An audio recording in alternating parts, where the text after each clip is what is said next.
하나님 말씀 마태복음 1장 18절에서 23절입니다. 마태복음 1장 18절에서 23절 교독하시고 23절은 함께 읽겠습니다.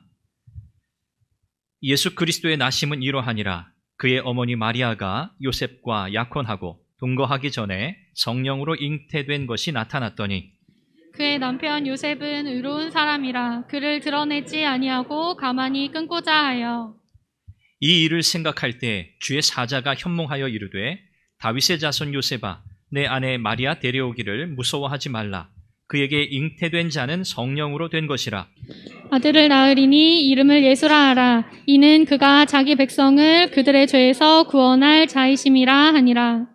이 모든 일이 된 것은 주께서 선지자로 하신 말씀을 이루려 하심이니 이르시되 보라 처녀가 잉태하여 아들을 낳을 것이요 그의 이름은 임마누엘이라 하리라 하셨으니 이를 번역한즉 하나님이 우리와 함께 계시다 함이라. 아멘. 성탄절, 크리스마스 하면 떠오르는 사람들이 있습니다. 여러분들은 어떤 사람들이 떠오르세요? 성경에서 마리아, 요셉, 동방박사. 끝이에요. 천사, 목동, 목자들. 좋습니다. 여러분들이 대답을 참 잘하셨어요. 양을 치던 목자들, 또 마리아, 동방의 박사들, 천사, 이런 사람들이 떠오릅니다. 여러분들이 대답하실 때 요셉이라는 사람도 말씀을 하셨는데, 사실 우리가 성탄절 이렇게 생각하면 잘 이렇게 주목되지 않는 인물이 있어요. 그 사람이 누구냐면 요셉이라는 사람입니다. 예수님의 아버지라고 우리가 그렇게 알고 있는 이 요셉. 요셉은 우리가 성탄절, 크리스마스를 생각할 때 그렇게 크게 드러나는 인물은 아니에요. 그런데 오늘 우리가 읽은 마태복음에 보면 천사가 요셉에게 찾아가서 다른 아무에게도 하지 않은 메시지를 전하고 있습니다. 그렇다면 이 요셉이라고 하는 인물은 굉장히 중요한 인물이 돼요. 아무에게도 말하지 않은 중요한 메시지를 요셉에게만 전했기 때문에 그렇습니다. 천사가 나타나서 요셉에게 전한 메시지의 핵심이 뭘까요? 바로 이거죠. 마리아가 아이를 낳을 텐데 그 아이는 성령으로 잉태되었다. 그 아이는 구원자이시고 또 선지자가 말씀하신 대로 그의 이름이 임마누엘이라 불리울 아이가 될 것이다 라는 거였습니다. 오늘 우리는 이 예수 그리스도의 탄생, 우리 예수님의 이 땅에 오심을 우리가 함께 기억하고 기뻐하면서 예수님이 이 땅에 오셨다고 하는 그 사실, 그 의미를 여러 가지로 생각할 수 있겠는데 오늘은 특별히 임마누엘이라고 하는 장차 그 이름을 임마누엘이라 하리라 하신 그 이름의 의미를 통해서 성탄의 의미, 크리스마스 메시지를 함께 나누어 보려고 합니다. 임마누엘이라고 하는 그 말의 뜻이 뭐죠? 하나님이 우리와 함께 하신다. 맞습니다. 잘 알고 계시네요. 하나님이 우리와 함께 하신다.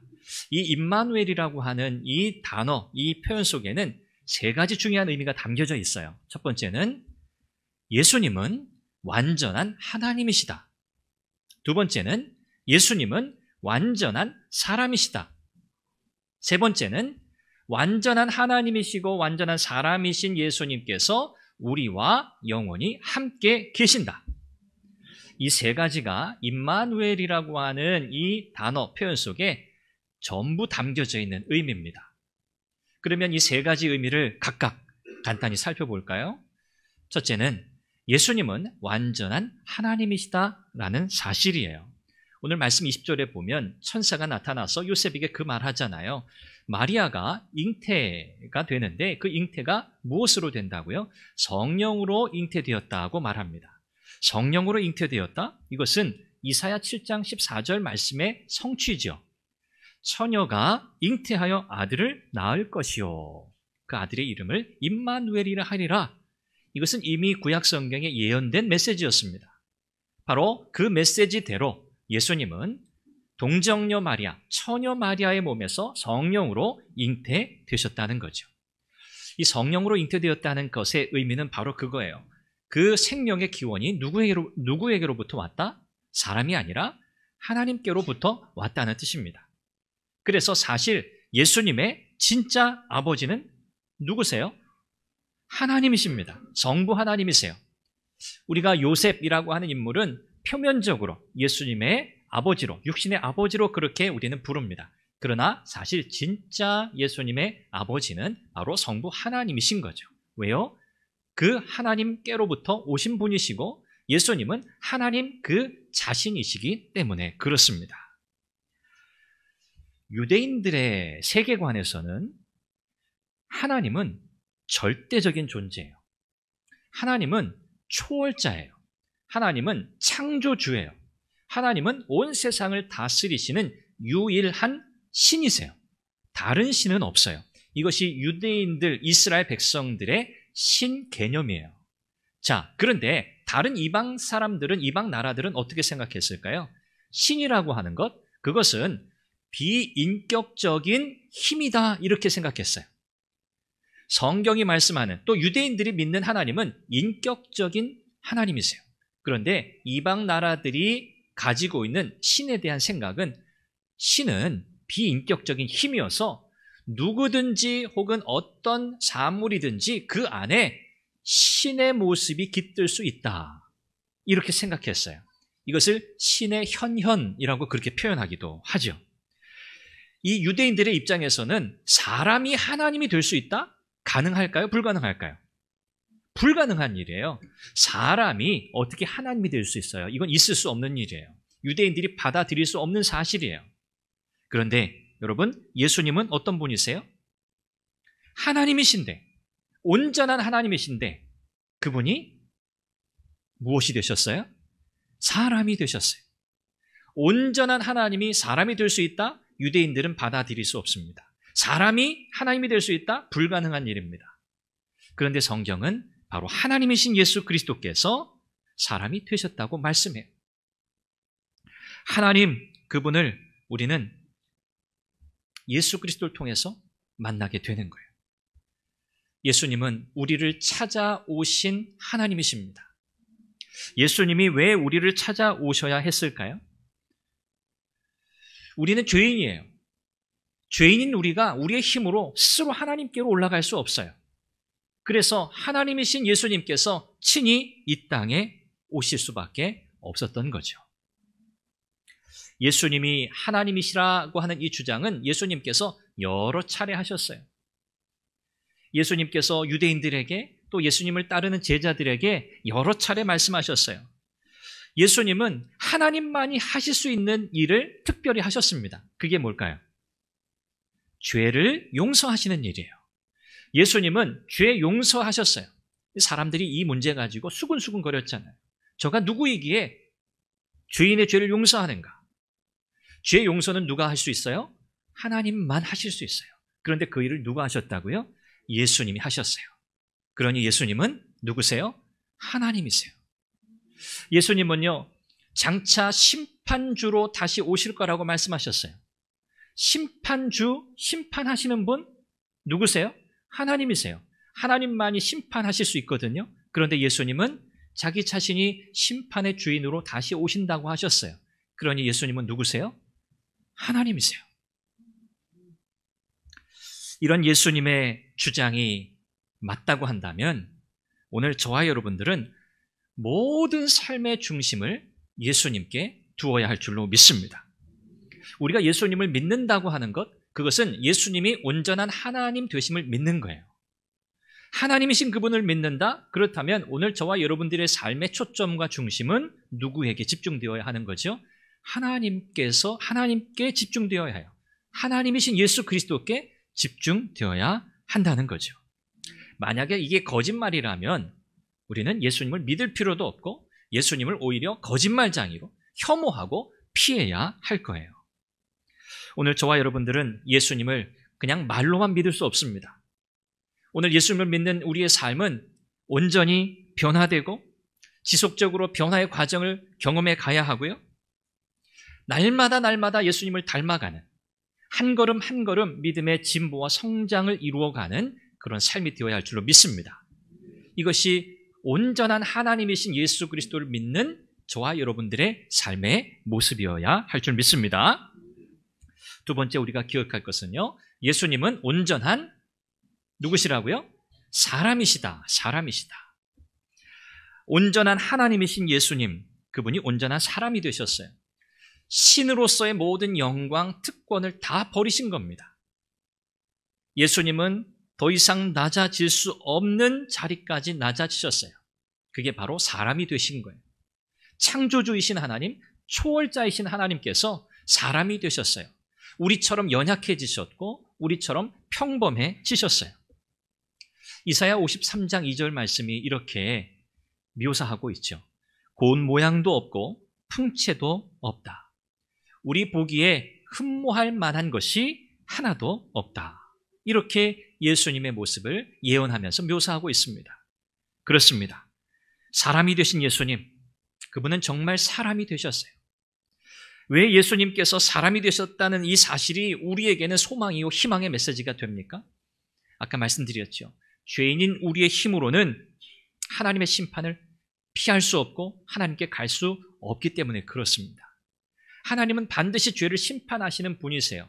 그렇기 때문에 죄인인 우리가 그 하나님의 심판을 피할 수 없는 거죠. 하나님은 우리를 사랑하셔서 우리를 구원하시기 위해 친히 사람이 되어 이 땅에 오셨습니다. 그분이 바로 예수 그리스도시죠. 하나님께서 이 땅에 오셔서 우리의 힘으로는 그분께 갈 수 없기에 직접 이 땅에 내려오셔서 우리를 하나님께로 이끌어 가시는 것이죠. 이것을 우리는 예수님의 성육신이라고 그렇게 표현합니다. 하나님이신 예수님이 이 땅에 오셔서 우리를 위해서, 우리를 대신해서 고난을 당하셨어요. 그리고 마침내 십자가 부활을 통해서 승리하셨습니다. 예수님은요, 이 땅에 사람이 되셔서 오늘 저와 여러분들이 경험하는 모든 것들을 다 경험하셨습니다. 삶의 모든 자리를 다 지나쳐 오셨습니다. 우리가 감히 상상할 수 없는 십자가의 그 고통, 그것을 다 통과하셨습니다. 그렇게 오늘 우리는 그 예수님을 의지하고 믿을 수 있습니다. 예수님은 우리를 다 알고 계세요. 우리의 연약함, 우리의 허물 다 알고 계세요. 예수님은 우리를 위로하시고 우리에게 끝까지 힘을 주시고 붙들어 주시는 분인 것을 우리는 믿습니다. 왜요? 그분이 사람이 되셨기 때문에. 기독교 신앙에서 최고의 기적, 그게 뭘까요? 우리가 믿는 이 믿음의 가장 큰 기적은 바로 성육신이에요. 성육신. 하나님이 사람이 되신 이 사건, 이것이 기독교 신앙의 최고의 신비이자 기적입니다. 창조주께서 사람이 되시고도 신성을 잃어버리지 않으셨어요. 그래서 예수님은 100% 완전한 하나님이시면서 동시에 100% 완전한 사람이신 겁니다. 제임스 패커라고 하는 신학자가 이런 표현을 했어요. 세상에 존재하는 어떤 소설에도 하나님이 사람이 되셨다고 하는 이 예수님의 성육신 이 진리만큼 기상천외한 요소는 없다. 기독교 신앙의 모든 진리는 무엇을 깨닫는 순간부터 이해되고 받아들여지는가? 바로 예수님의 성육신의 이 진리를 깨닫는 순간, 비로소 이해되고 받아들여지는 겁니다. 하나님이 계신다. 또 그분이 사람이 되셨다? 그분이 못하실 일이 있을까요? 없어요. 사람이 되신 하나님, 하나님이 하실 수 있는 우리가 인간으로서 이해하고 받아들일 수 없지만 우리 한계 때문에, 그러나 하나님께서 하시는 이 놀라운 하나님의 구원의 역사, 이것은 정말 기적 중에 기적이요, 신비 중에 신비입니다. 사도 바울은 빌립보서 2장 5절에서 이렇게 말씀해요. 너희 안에 이 마음을 품으라. 곧 그리스도 예수의 마음이니. 그리고 그 뒤에 이어지는 말씀, 그게 뭐냐면 그는 하나님이시다. 그런데 하나님이신 그분이 낮아지셨다. 그 메시지가 이어지거든요. 바로 예수님의 성육신을 가리키는 표현이에요. 그렇다면 오늘 저와 여러분들의 삶은 누구를 닮아야 하는가? 이 땅에 사람이 되어 오신 바로 예수 그리스도의 그 삶의 모습을 닮아야 할 줄로 믿습니다. 예수님께서 낮고 천한 이 땅에 오셨어요. 죄인인 우리를 찾아오셨어요. 바로 오늘 저와 여러분들도 우리 주님의 성육신을 본받아 살아가야 할 줄로 믿습니다. 오늘 이 땅에 죄 가운데 여전히 묶여있는 분들, 여전히 참 자유를 누리고 있지 못한 분들, 영적인 육적인 필요 가운데 도움을 구하고 있는 분들 참 많이 있죠. 오늘 저와 여러분들의 삶이 그들에게 다가가는 삶이 될 수 있기를 바랍니다. 오늘 우리 교회의 모든 삶과 우리의 모든 사역이 그런 사람들에게로 다가가는 그런 은혜가 있기를 바랍니다. 마지막 세 번째는요, 예수 그리스도, 그분은 온전한 하나님이시며 온전한 사람이신데 그분이 우리와 영원히 함께 계신다는 사실입니다. 이것이 바로 임마누엘이죠. 여기 함께 있다는 이 의미가 제일 중요합니다. 함께 있다. 함께 있다는 건 무슨 뜻일까요? 그분이 우리에게 이제는 우리가 그분을 알 수 있고 그분을 사랑할 수 있는 대상이 되셨다는 뜻이에요. 조금 더 달리 표현하면 우리는 이제 예수님과 함께 교제할 수 있게 되었다는 뜻이에요. 그분과 대화할 수 있게 되었고요. 매 순간 그분으로부터 위로를 받을 수 있게 되었다는 뜻이에요. 이것이 바로 함께 있다라고 하는 뜻입니다. 구약 배경에서는요, 이 이스라엘 백성들은 여러분 하나님을 감히 볼 수 있었나요? 볼 수 없었어요. 하나님의 이름을 부를 수 있었나요? 부를 수 없었어요. 아도나이 다른 표현으로 불렀어요. 하나님 여호와라고 하는 그 이름을 손으로 쓸 수 없었어요. 왜요? 그 하나님의 이름을 우리가 어떻게 부를 수 있고 쓸 수 있냐는 거죠. 그분의 그 거룩하심, 그 전능하심, 그 위대하심 앞에 사람은 감히 그분의 이름을 부르지도 쓰지도 못했어요. 그래서 구약 성경에 보면 하나님께서 어떻게 사람들에게 찾아오세요? 어떤 모습으로 찾아오세요? 때로는 바람 가운데 찾아오세요. 때로는 불꽃 가운데 찾아오세요. 그렇게 사람들을 만나셨어요. 그리고 성전, 성막을 통해서 하나님을 만나게 하셨어요. 얼마나 제한적입니까? 그렇죠?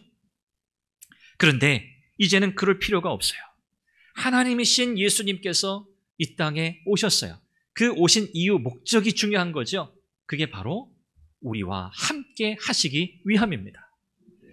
예수님께서는 이 땅에 오신 이유, 그 이유가 뭐냐면 이 땅을 심판하시기 위해 오신 게 아니에요. 오히려 예수님은 심판을 당하러 오셨어요. 하나님으로부터 모든 죄, 저주, 진노, 우리가 져야 할 것 대신 다 받기 위해 오셨어요. 이처럼 우리를 위해 우리 가운데 오신 예수님, 그분과 진정으로 우리가 함께 있기 위해서는 과연 우리가 어떻게 해야 할까요? 예수님은 오셨어요. 우리와 함께 영원히 거하시려고 오셨어요. 그거는 변하지 않는 사실이에요. 그렇게 오신 예수님, 이제 우리는 그분과 친밀한 교제를 나누는 삶을 살아가야 해요. 인격적인 관계를 맺으며 살아가야 해요. 이것이 함께 거한다는 그 의미입니다. 예수님은 오셨는데 우리는 그분에게 가지 않는다? 이것은 인격적 교제가 아니에요. 우리가 인격적인 교제를 맺으려면 쌍방의 양자 간의 소통이 일어나야 돼요. 이게 인격적인 관계잖아요. 예수님은 우리와 인격적 관계, 교제를 맺기 위해 이미 오셨고 이제 우리는 그 예수님께 믿음으로 반응하며 친밀한 관계를 맺어 가야 하는 거예요. 이게 뭡니까? 신앙생활이에요. 이게 신앙생활이에요. 하나님과의 인격적 교제, 그것을 이루기 위해서 여러분 올해도 그렇게 해오셨지만 2023년 새해에는요 더욱더 기도 생활에 힘쓰시기를 바랍니다. 하나님과 우리 가운데 오신 예수 그리스도와 함께 영적으로 교제하는 가장 중요한 수단이 바로 기도예요. 이 기도를 통해서 우리의 삶에 하나님의 임재가 느껴지는 은혜가 있으시기를 바랍니다. 기도할 때만 우리가 누릴 수 있어요. 하나님은요 우리와 친밀한 관계를 맺기 위해서 말씀하시는 하나님이세요. 말씀하시는 분. 예수 그리스도를 통해서 하나님은 우리에게 말씀하고 계세요. 또 특별히 그분의 말씀, 기록된 말씀 성경을 통해서 하나님은 우리에게 지속적으로 말씀하고 계세요. 올 한 해 성경을 통독하신 우리 성도님들 많이 계시죠. 또 신년에는 우리 사복음서, 사도행전, 우리 아이들도 함께 통독했죠. 너무 잘하신 거예요. 여러분, 하나님의 말씀을 가까이 하십시오. 하나님의 말씀인 성경을 여러분 깊이 이해하는 새로운 한 해가 되시기를 바랍니다. 말씀을 읽고 이해하고 묵상하는 일에 여러분 힘쓰시기를 바라요. 이것이 우리 주님과 교제하며 그분과 함께 거하는 일이기 때문에 그래요. 아울러서 공동체 예배, 성도와의 교제, 세례와 성찬, 성례 등을 통해서 우리가 공동체적으로 하나님께 나아가 하나님의 은혜를 누리고 교제하는 그런 복된 일에 여러분 힘쓰시기를 바랍니다. 결론을 맺습니다. 우리 주님과 함께 거하는 이 영적 친밀한 삶을 우리가 살아가기 위해서는요, 용기가 필요합니다. 용기. 이 예수님의 아버지로 성경에 소개되고 있는 이 요셉, 마리아가 성령으로 잉태되었다는 사실을 알고 요셉은 어떻게 하려고 했죠? 파혼하려고 했어요. 약혼한 상태였거든요. 그냥 이 관계를 끊기로 요셉은 사실 마음에 결정을 했어요. 그런데 천사가 나타나서 성령으로 잉태된 것이다, 마리아와 결혼하라고 하는 그 메시지를 주고 있는 거예요. 요셉은요, 이런 선택을 하든 저런 선택을 하든 사실 그 마음속에 마음이 편하지 않아요. 부끄러운 마음이 있었을 수도 있고요. 사회적으로도 마찬가지입니다. 사람들로부터의 그 시선을 사실 피할 수 없는 그런 상황이었어요. 세상에서는 예수님을 믿는다는 그 이유 때문에 사회적 지위만이 아니라 생명의 위협까지도 받는 일이 너무나 많습니다. 오늘 저와 여러분들이 예수님을 믿고 예수님과 함께 거하는 삶을 살기 위해서는요, 세상으로부터의 손가락질과 비웃음과 멸시를 감수하는 용기가 필요합니다. 이것이 우리가 세상을 살아가며 가져야 할 용기예요. 요셉은요, 또 자기 아이의 이름을 가질 권리를 가지지 못했어요. 당시 유대인들의 사회에서는 아이의 이름을 짓는 건 누구의 특권이냐면 아버지의 특권이에요. 아버지의 절대적 권리였어요. 그런데 오늘 이 본문 안에서 요셉은 아들의 이름을 짓지 못해요. 그 아들의 이름은 이미 정해져 있어요. 천사가 이야기해 줍니다. 그건 뭐죠? 내가 결정할 수 있는 권리를 내려놓는 거예요. 오늘 저와 여러분들에게는 그 용기가 필요해요. 이 용기는 뭐예요? 하나님의 주권을 인정하는 용기예요. 내가 이거 해야 될 것 같은데, 내가 결정하고 내가 이거 헤쳐나가야 할 것 같은데, 그 순간에라도 하나님의 주권을 인정하고 그분께 모든 것을 내어 맡기는, 그래서 내가 할 수 있는 결정, 그 권리를 내려놓는 용기, 이것이 오늘 저와 여러분들에게 필요한 용기인 줄 믿습니다. 마지막 용기는요, 내가 죄인임을 인정하는 용기입니다. 내가 죄인임을 인정하는 용기가 있어야 돼요. 예수님이 이 땅에 오신 이유가 그거예요. 우리의 죄를 용서하시고 그 다음에 우리와 함께 거하시기 위해서예요. 죄 용서, 죄 사함이 선행되지 않으면 우리는 그분과 함께 할 수 없어요.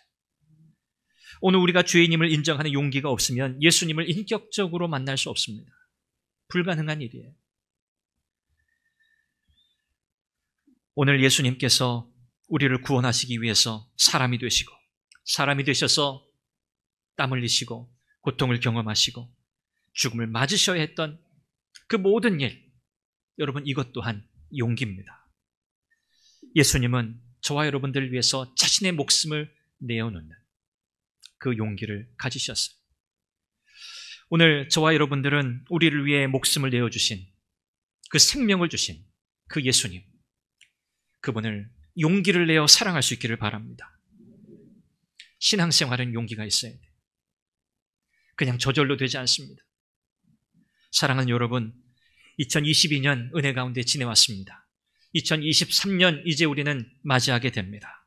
새해에 임마누엘, 온전한 하나님이신 예수 그리스도, 온전한 사람이신 예수 그리스도, 우리 가운데 오셔서 우리와 영원히 함께 거하시겠다고 말씀하시는 그 예수 그리스도, 그 임마누엘의 은혜가 새해에 여러분의 삶 가운데 충만하시기를 바랍니다. 예수님을 여러분의 삶의 중심에 모시고 살아가십시오. 예수님과 인격적인 교제, 날마다 그분의 주권을 인정하고 믿음으로 그분 앞에 나아가십시오. 무엇보다 우리 주님을 뜨겁게 사랑하며 그분을 기뻐하는 복된 삶을 살아가시기를 우리 주님의 이름으로 축원합니다. 기도하겠습니다. 우리 같이 함께 기도하죠. 올 한 해 하나님께서 베푸신 은혜에 감사하고요. 하나님, 임마누엘, 우리 가운데 오셔서 우리와 영원히 함께 거하시겠다고 말씀하신 우리 주님, 그렇습니다. 이제 주님과 인격적인 친밀한 교제를 더 힘써 이루어 가겠습니다. 주님을 중심으로 날마다 우리의 신앙의 삶을 힘있게 나아가겠습니다. 주님을 더 뜨겁게 사랑하겠습니다. 주님을 우리의 삶의 중심으로 모시고 살아가겠습니다. 우리가 이렇게 결단하면서 우리 같이 함께 한번 한 목소리로 기도하겠습니다. 기도합니다. 자비하신 아버지 하나님, 은혜와 사랑을 감사합니다. 하나님께서 우리에게 2022년 복된 한 해를 지나오게 하시고 오늘 성탄절 예배를 맞이하며 하나님 주의 말씀을 통해서 우리 가운데 오신 하나님, 참 하나님이시오 참 사람이신, 그리고 우리 가운데 오셔서 영원히 우리와 함께 거하시겠다고 말씀하시는 임마누엘의 주님, 감사합니다. 오늘도 주님을 뜨겁게 사랑하는 삶을 사는 우리가 되게 하여 주시옵소서. 하나님, 우리에게 용기가 필요합니다. 예수님 우리의 삶의 중심에 모시고 살아가는 용기가 필요합니다. 날마다 하나님의 주권을 인정하며 사는 용기가 필요합니다. 주님 앞에 주인님을 인정하고 하나님의 자비와 긍휼을 구하며 날마다 주의 도우심을 힘입어 살아가는 용기가 우리에게 필요합니다. 하나님, 우리의 평생 우리의 삶을 통하여 주님을 기뻐하며 주님을 즐거워하며 뜨겁게 주님을 사랑하는 삶을 살아가게 하여 주시옵소서. 자비하신 아버지 하나님, 오늘 복된 예배 가운데 하나님 영광을 받아 주시옵소서. 그 성탄의 기쁨이 우리 가운데 충만하게 하여 주시옵소서.